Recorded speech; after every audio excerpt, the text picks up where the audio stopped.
Welcome to The Rest is Politics US with me, Katty K. And me, Anthony Scaramucci.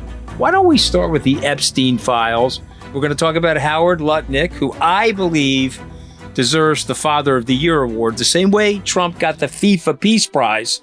We'll discuss why Howard deserves Father of the Year. Bring us up to date with where we are right now, as some of these names have been unredacted. Okay, Anthony, so the latest on Epstein is that we have about 70 to 80% of the files that have been released are still redacted. We have members of Congress pushing for more of these files to be released and more of them to be unredacted. You've got Democratic Congressman Ro Khanna saying that the DOJ is in blatant violation of the Epstein Transparency Act. That was the act that said that the DOJ had to release these files.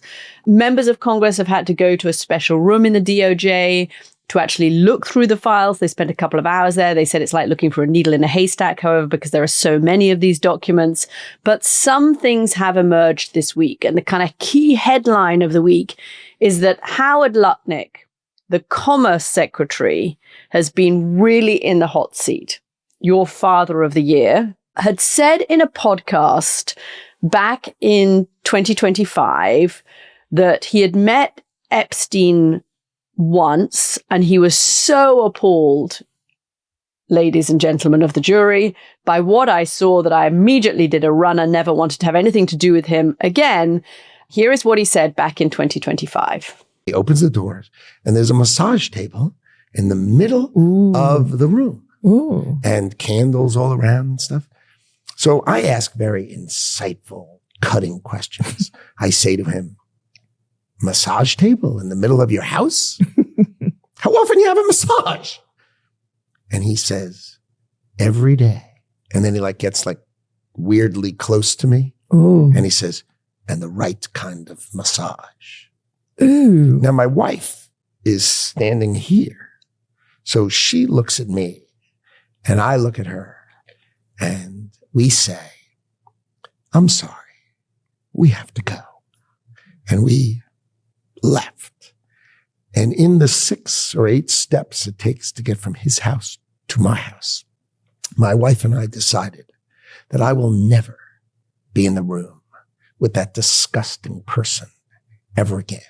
Really? So I was never in the room with him socially, for business, or for even philanthropy. If that guy was there, I wasn't going because he's gross. The problem for Howard Lutnick, Anthony, is that the Epstein files, heavily redacted though they are, do tell us something. And one of the things they tell us is that Howard Lutnick, the Commerce Secretary, is lying. He actually did carry on having a relationship with Jeffrey Epstein after that visit where he was so appalled. And in 2012, a full 4 years after Jeffrey Epstein was convicted of soliciting prostitution from a child, Howard Lutnick thought it would be a great idea to go and visit Jeffrey Epstein on his island. Yesterday, he was hauled before Congress for a separate hearing, but Democratic senators made sure that they asked him about that visit. Here's what he said yesterday. I think you understand the root of concern here. It's the way you described very emphatically your first encounter with him in his apartment, said you were disgusted, would never have any contact with him again. Did you, in fact, make the visit to Jeffrey Epstein's private island? I did have lunch with him as I was on a boat going across on a family vacation. My wife was with me, as were my 4 children and nannies. I had another couple they were there as well with their children, and we had lunch on the island. That is true, for an hour, and we left with all of my children, with my nannies and my wife, all together. We were on family vacation. We were not apart. To suggest there was anything untoward about that in 2012, I don't recall why we did it, but Mr. Secretary, again, Okay, so your Father of the Year award goes to Mr. Lutnick, who at least I suppose took his children back from the island and all his nannies. I mean, what's he doing traveling with lots of nannies anyway? But luckily, he rescued all of the nannies, which actually is no mean feat, because it turns out that at some point, Jeffrey Epstein also wanted an introduction to one of his nannies. I don't know if it was one of the nannies who went for lunch, but it might have been. And anyway, if Jeffrey Epstein had ever asked for an introduction to anyone in your family, you probably would have said no. So what is it with Howard Lutnick? He has this unbelievable capacity to express moral indignation. I was appalled, Anthony, by what I saw. I was so disgusted that I never wanted to go back again, ladies and gentlemen of the jury. But then he does go back. So what do you make of it? I mean, he's managed to accomplish something that very few politicians can accomplish in like 1 minute, right? He's got the unholy trinity of mendacity, lack of self-awareness, and amorality. And so the guy is just out of control. And then he is so tone deaf, Katty, okay? And yes, we are more bougie. We're more outwardly bougie here in the States. But let me talk to and appeal to your British side for a moment. How do you think it went down in the UK or the United States? I see you're giggling already. And I know exactly where you're going. Say what I'm going to say. Go ahead. I wasn't there with my nanny. I was there with my nannies. Right, exactly. We had to drop that in there. You stew nod. Are you kidding me? Are you really this lack of self-awareness and this general stupidity? Okay. But he has really damaged himself. And so I want to talk about the 4 ways he's damaged himself. Okay. Number 1, I think we're going to stipulate for this show that he has credibility damage. Who the hell is going to believe him in any situation after that performance? Okay. And after that level of mendacity. Number 2, okay, when a cabinet official survives a scandal like this, guess what happens? The opposition pokes the bear. And every day that he's standing around near Donald Trump, people are going to say, so when you lied in 2000 and this and 2000 and that, are you lying to us now? Are you lying to the American people about the statements you're making on behalf of the president and the administration? He has, in my opinion, vetting and disclosure risks now. Explain that. So when you don't disclose your contacts during a confirmation and you lie the way Lutnick did, right? Remember, he has to be Senate confirmed for the job. And so you have testimony before the Senate and you got your hand up and you're saying stuff to the senators where you swear to tell the truth and nothing but the truth. But now you've been proven to be a full-on liar. Questions are going to come out of the woodwork. Sorry to interrupt, but if you want us to keep speaking out on stories like this, stories that we feel are so important, do please consider subscribing to the channel and liking the video. It really helps us be able to keep these conversations coming to you. Thanks so much. Okay, back to the video. If the Republicans lose the House, we would like to subpoena Mr. Lutnick. We would? Okay, great. Where were all your business entanglements? This is what you said on the record under oath. And by the way, since we have unlimited powers of the purse, we fired 15 private investigators, and this is what we dug up. And so this is what you said to us when you were getting confirmed, and this is what really happened. He's got a big problem here, okay? Like, there's nobody that can actually survive this. He likely will survive it because Trump can't fire him. I'm going to tell you why. Because Lutnick is such a loose cannon and a weirdo. He's got the dirt on Trump. He could pull the metaphorical suicide vest on the way out and take Trump out with him. You know, there's a reason why Bannon got the pardon, Katty. You know why Bannon got the pardon? Because Bannon had the goods on Trump and the nefarious activity that was going on during the campaign. And so Trump went to Bannon. You're not going to squeal on me, right? Well, I'm not going to squeal on you if you pardon me. They pardoned him. Katty, this is my opinion. Wink, wink, Katty. It's my opinion, okay? Because I have to say that shit.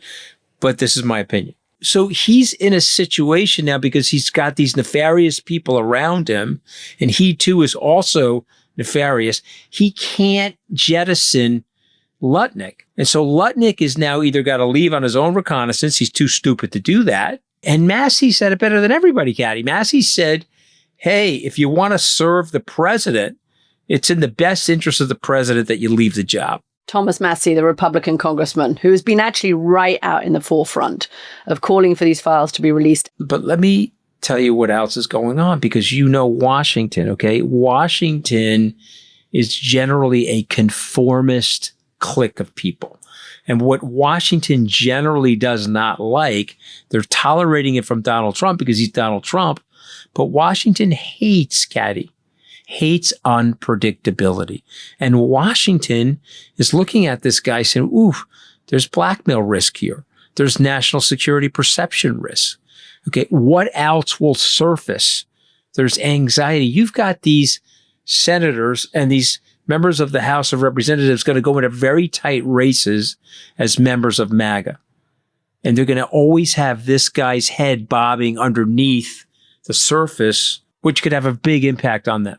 Yeah, I think you're right that there is a level of anxiety, and you see it in people like Senator Cynthia Lummis of Wyoming, Republican senator, who has now come out publicly and said that she has changed her mind on the Epstein files, and that actually lawmakers who have pushed for the release of the files were not wrong. Now, what she says is that she had initially thought this was a kind of nothing burger and a distraction. And then she saw in the files evidence that a 9-year-old girl had been abused by Jeffrey Epstein, and that made her change her mind. I don't know, Senator Lummis, why a 14-year-old girl doesn't make you think that this is bad enough and that somehow they have to be 9 for you to actually pay attention. Maybe she's talking to Megyn Kelly. I remember what Megyn Kelly said. Oh, well, these girls were just underage. It's not that big of a deal. Not technically pedophilia. Only just underage. Yeah. And so 9 years old, that's clearly the cutoff point for Senator Lummis, who has now taken the off-ramp. But it feels like in Washington every day, you get more Republicans drip by drip looking at that off-ramp and saying, okay, this is enough. I have to push for the unredaction of these files. We need to have more of these files released. And the cynic in me wants to say they're also looking at the president's poll numbers. They're looking at the special elections that the Democrats have been winning around the country. And they realize that Donald Trump is not as omnipotent as they thought he was, and that they want to make sure that they are on the right side of this for their constituents, because you've got Republican members of Congress and Democratic members of Congress coming to Washington from their breaks and saying, you know what, people are still talking about this. Our constituents are still asking about this. So whether it's because of political expediency, whether it's because they suddenly realize, that Donald Trump is not as powerful as he seemed to be, they're feeling that they can counter him now. But you know how we've been recording this series for our founding members. If you would like to listen to it, you can sign up at therestispoliticsus.com on Donald Trump and Donald Trump's background. And it's pretty clear from Donald Trump's background that he can get away with lying, right? I mean, he did it when he was in business. You and I have seen it all through his building, and he's done it in politics as well. But I don't think Howard Lutnick is Donald Trump. So for Howard Lutnick to lie this obviously, and okay, he was on a podcast, he wasn't under oath, but there's something about the tone of that first clip we just played, everybody. There's something about the kind of almost performative moral indignation. If you're going to get up on your high horse and your horse is that high and you're going to put yourself right up there, and then it turns out you were lying, I think somehow that makes it harder for him. Maybe he survives this, you're right, because Donald Trump doesn't want the media to have a win, and you've got to own the libs constantly, and you've got to make sure that nobody gets fired, because that would be somehow giving in. But I think you're right that whether he stays in office or not, he's effectively, as a viable political person, his credibility is shot, because it's going to just be a presumption now that he's lying. So don't forget, Katty, if he goes and he gets fired, if he leaves on his own volition, it's slightly different. But if he gets fired, it energizes the Democrats. The Democrats are going to fundraise off of that. Oh, I think they'll fundraise off it. And you can see these ads writing themselves. All you have to do is play those 2 clips.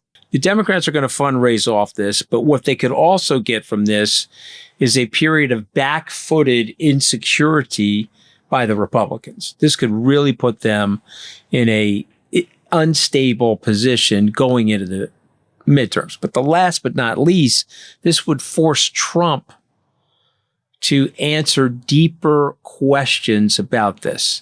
And if I were Ro Khanna, maybe not Tom Massey, but if I'm Ro Khanna, I'm digging into those files. I want to know.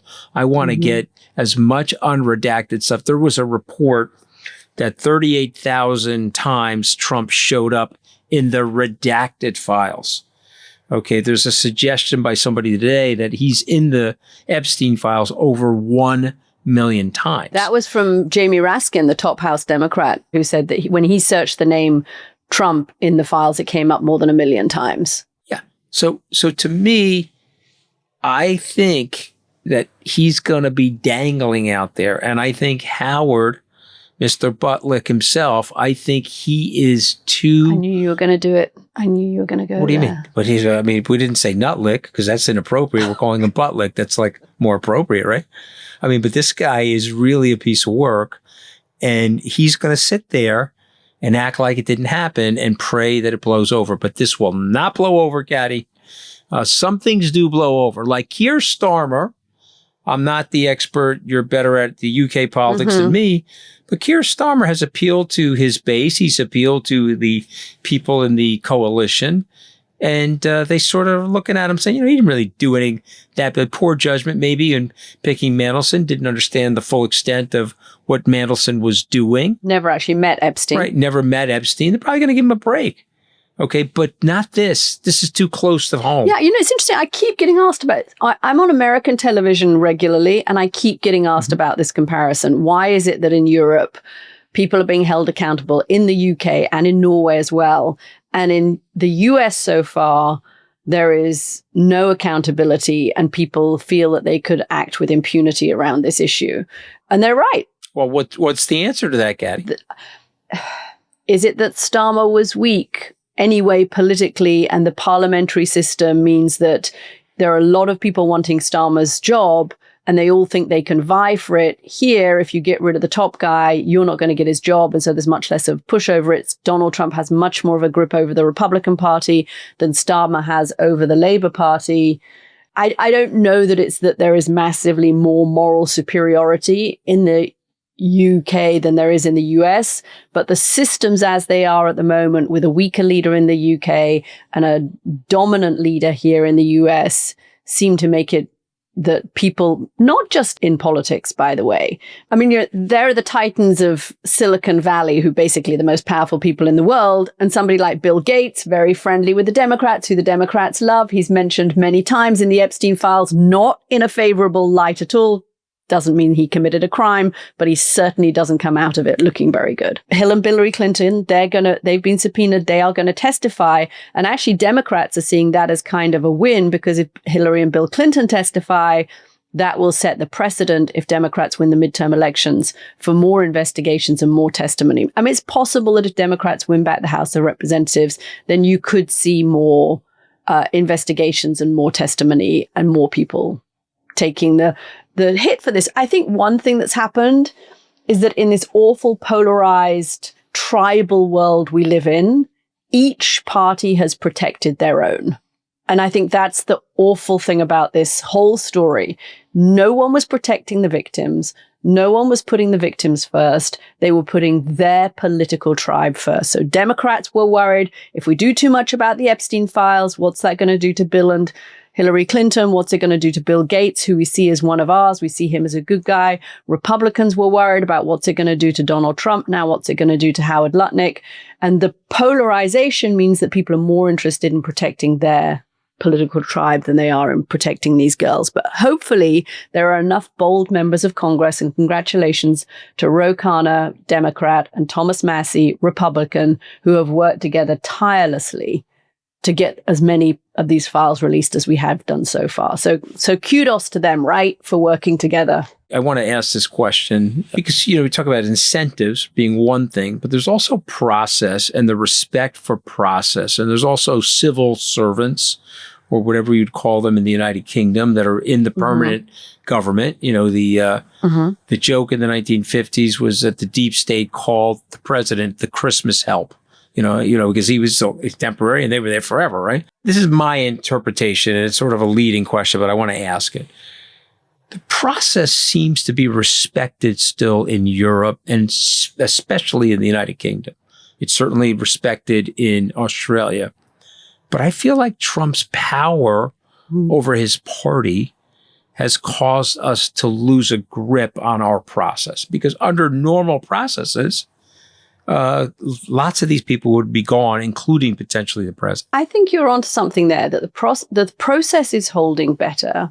There is still more of a sense of shame. And maybe also in these social democracies, there is more of a social contract that suggests that people who are paid for by the state, politicians, civil servants, ambassadors, members of the royal family, owe something back to the people, that they are there by the grace and favor of the public. And therefore, if they fiddle their expenses, if they behave egregiously, if they make too much money, for example, they can quickly fall out of favor with the public in a way that the social contract in America has always been different. There isn't that outcry when the government or government employees do something nefarious in the same way that there is in the UK, where people take it very personally. And I think that's also true of those Northern European social democracies as well. So the social contract has been breached by the Epstein scandal in a way that the public feels they have a right to demand that these people step down. And I think here there's a sense of helplessness, that lots of people would like some of these guys to be held accountable, because they see, as you've said on the podcast, Anthony, they see the rich and powerful have one set of rules and the powerless have another set of rules, and nobody is being held to account. And I think, as you so smartly pointed out the other week, that's the problem. And that's the irony. They hiring a populist to prevent that. Right. Just have one last question. Howard Lutnick, Secretary Lutnick. Father of the Year. Father of the Year. He's lasted 35.1 Scaramucci's. Now, unless you throw me off the podcast like you did on Monday, and we're back next week, is he going to be the Secretary of Commerce? He's going to be the Secretary of Commerce next week. What about in 4 weeks, Katty K? Is he going to be the Secretary of Commerce? I think that Donald Trump will hope this dies down. It's the muzzle velocity theory that we also saw when we've been recording our podcast series on Donald Trump. When there is a controversy, you distract, you flood the zone, you bring up other stories. I think we're going to see more of that, because he doesn't want to see one of his guys sacrificed. So barring any more facts, this will stick around, right? Yes, this sticks around, and it doesn't go, and people will still demand accountability, and they're not sure they're going to get it. Anything happen to Trump?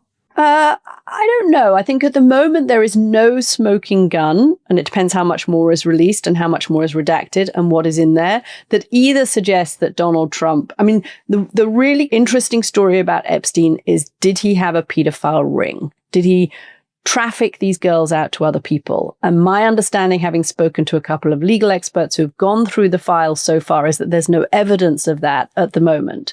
There is this story going around that Trump called the chief of police down in southern Florida and said, there's something really bad going on with this guy. The White House is trying to spin that as Trump saying, look, he tried to do the right thing and contacted the police. And the chief of police has come out and said he remembers having that conversation.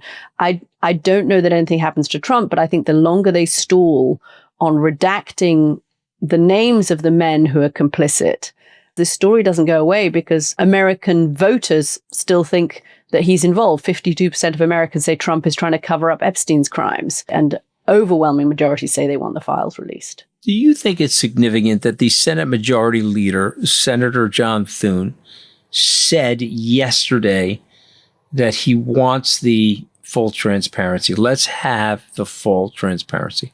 Is that significant, or is that just a throwaway line? I think it is significant. I think it's a little bit like Loomis when I said that you're having a drip of Republicans looking at the off-ramps. They've sailed past a whole load of them, and they are now deciding to put themselves in a position where they are at crosshairs with Donald Trump over this. Thune has been very careful. I've known Thune for years. You've known Thune for years. He comes across as a moderate, decent, upstanding Republican. If you want to be Senate Majority Leader under Donald Trump, you've got to make some compromises. And he's sure made some compromises. But it's interesting to hear him just in the last couple of weeks. He said a couple of things that have made him at crosshairs with Donald Trump. He objected to the release of that video portraying the Obamas as apes. He said that was wrong and there should be an apology. It should be taken down. He's now standing up and saying, let's have transparency on the Epstein files. So he's hearing it. He's not doing this for nothing. He's hearing it from his members, the Senate body, and he's hearing it from his constituents. So I do think when Thune says something like that, it's worth listening to, don't you? I think that is important. I think it's hugely significant, and I think it's a message that, hey, man, don't bring me down with your nonsense. I got to get my team over the line with the midterms coming up. We're recording this Wednesday morning. Pam Bondi, the head of DOJ, is going to testify in front of the House Judiciary Committee today. She's obviously going to be asked questions about the Epstein file, so it's going to be interesting to hear how she answers those, specifically on this issue of why so many men's names are redacted, and whether they're going to unredact some of those names. Also, she'll be asked about why they didn't redact some of the names and faces of some of the victims of Jeffrey Epstein. She's going to be asked about that as well. But she's also going to be asked about ICE shootings in Minnesota.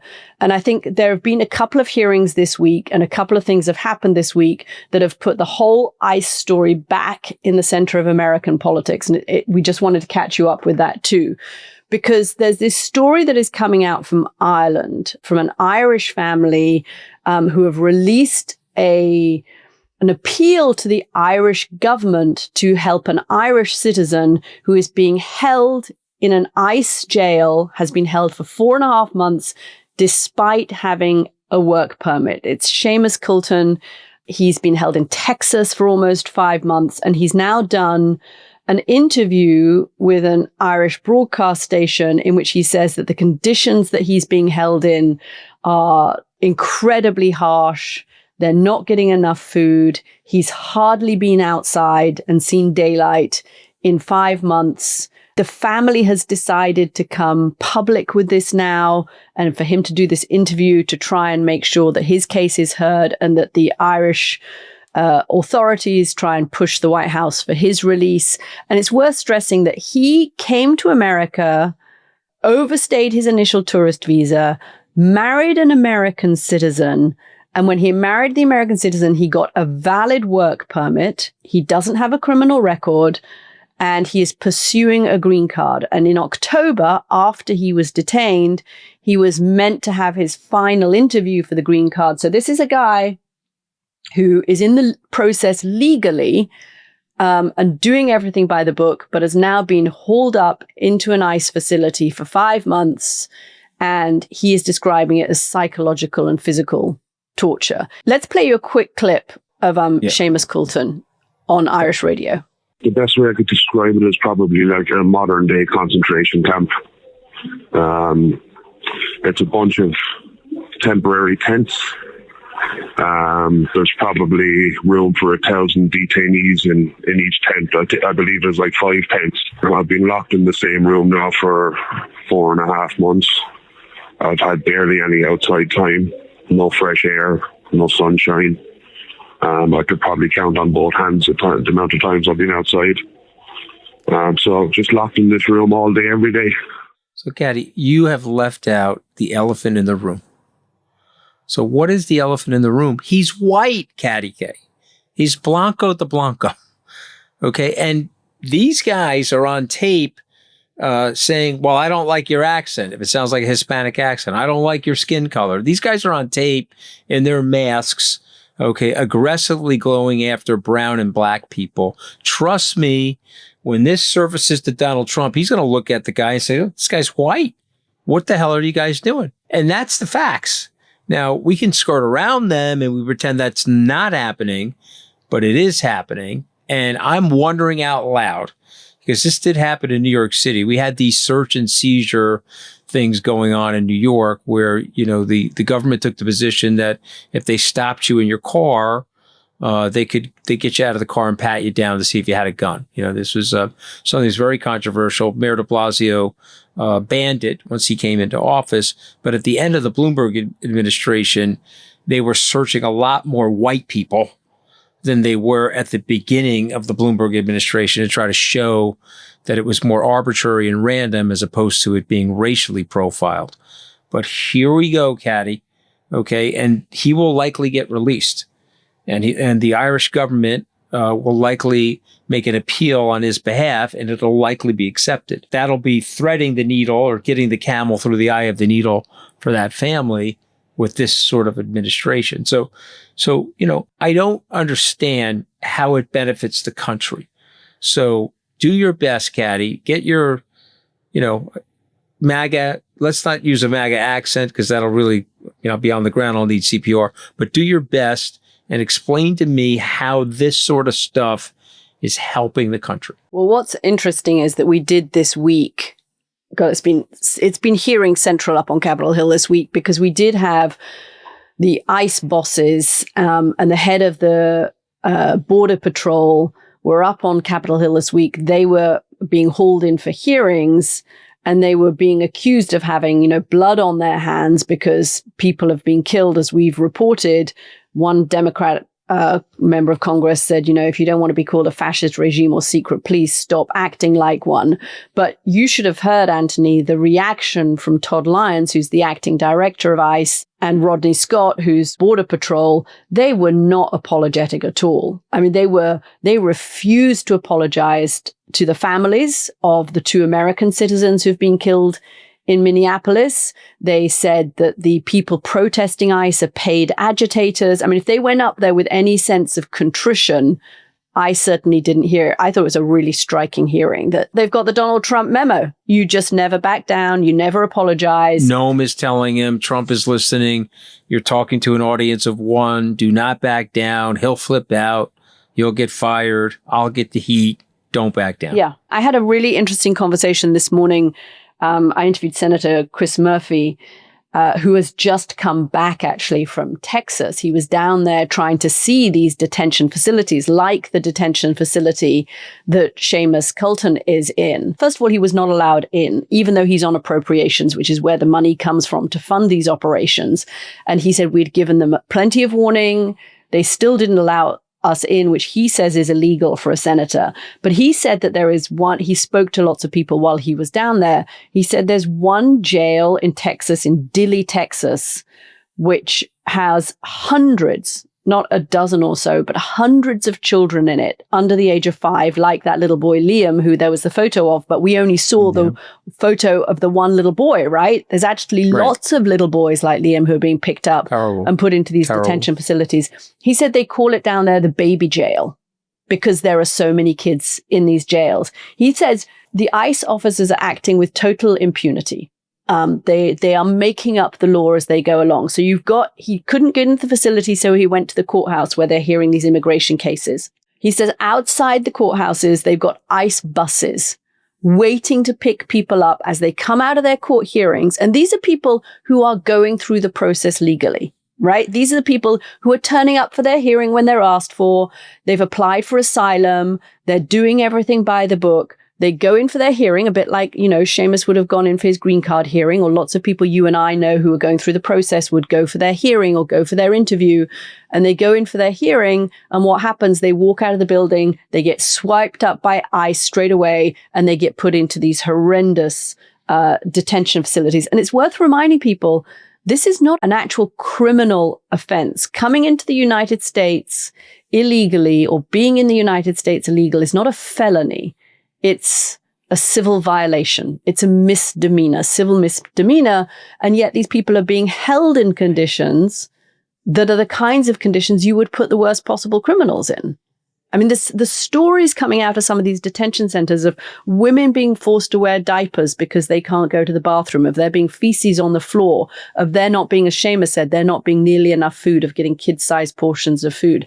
Look at Cato, the libertarian think tank, hardly a kind of touchy-feely hippie think tank, and a think tank on the right that came out with data recently showing that only 7% of the people who have been rounded up and deported have violent criminal convictions. 73% of the people rounded up have no criminal convictions. The ICE people down in Texas told Senator Murphy that they have been told to round up everybody, including legal migrants. Of course. He said it's lawless. Trump's America. And again, America first is America alone. And the walling off of America, this is now the literal walling off of America, is going to have consequential damage to the country. And it's just going to slow down businesses because think of the lost tourists, the Canadian tourists in Florida or New York City. Just think of the people that are looking around saying, you know what, I'm not going to the U.S. anytime soon. Can I ask you a question, though? Yeah. You know the business world. Up until about 10 years ago, the loudest voices in favor of immigration into the United States came from the business community because they needed the workers. We know the birth rate is declining in the US. So what are you going to do about a declining birth rate, a declining tax revenue rate at a time of growing deficits?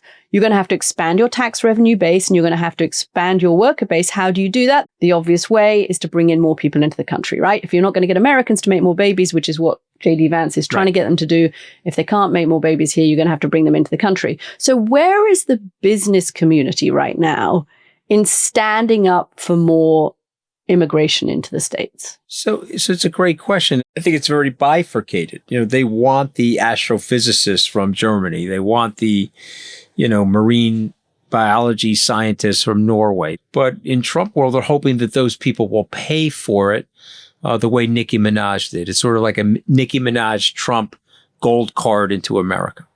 But for the rest of the people, bye-bye. That's all, folks. That's the end of the cartoon. They also need the farm workers.